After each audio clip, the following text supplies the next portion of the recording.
এই সেই viral CCTV footage. ডাকাতরা জীবনের মায়া নিয়ে সেই বাড়ি থেকে লেজ গুটিয়ে পালিয়েছে। কেন ঘটেছিল এই ডাকাতি, কিভাবে প্রতিরোধ হলো, মূল বিষয়টা জানুন, সঙ্গে থাকুন। মাদারীপুর সদর উপজেলার পেয়ারপুর ইউনিয়নে ভয়াবহ ডাকাতির চেষ্টা ব্যর্থ। মালয়েশিয়া প্রবাসী রাজা খালাসির সাহসিকতায় পালিয়ে গেছে ডাকাত দল। রাত আনুমানিক 3:14। 8 থেকে 10 জন মুখোশধারী ডাকাত দেশীয় অস্ত্র ও হাত বোমা নিয়ে দরজা ভেঙে ঢুকে পড়ে তার বসত বাড়িতে। ঘটনার সময় বাড়িতে একাই ছিলেন রাজা খালাসি। হঠাৎ শব্দ পেয়ে ঘুম ভাঙে। দ্বিতীয় শব্দে নিশ্চিত হন বাড়িতে ডাকাত ঢুকেছে। 1 সেকেন্ড দেরি না করে হাতে শুধু একটি ছুরি নিয়ে ঘর থেকে বেরিয়ে পড়েন তিনি। সংখ্যায় একা, কিন্তু মনোবলে অটল।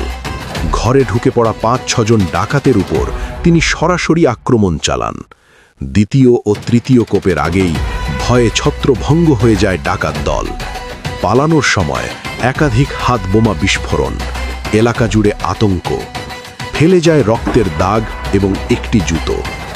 ঘটনাটি ধরা পড়েছে সিসিটিভি ফুটেজে, যা ইতোমধ্যেই দেশ জুড়ে ভাইরাল। প্রাথমিক তথ্য অনুযায়ী রাজা খালাসি দেশে এসেছিলেন নতুন ঘর নির্মাণ এবং ছোট ভাইয়ের বিবাহের প্রস্তুতির জন্য। এই খবর ছড়িয়েই ডাকাতির ছক কষে দুর্বৃত্তরা। থানায় লিখিত অভিযোগ দেওয়া হয়েছে।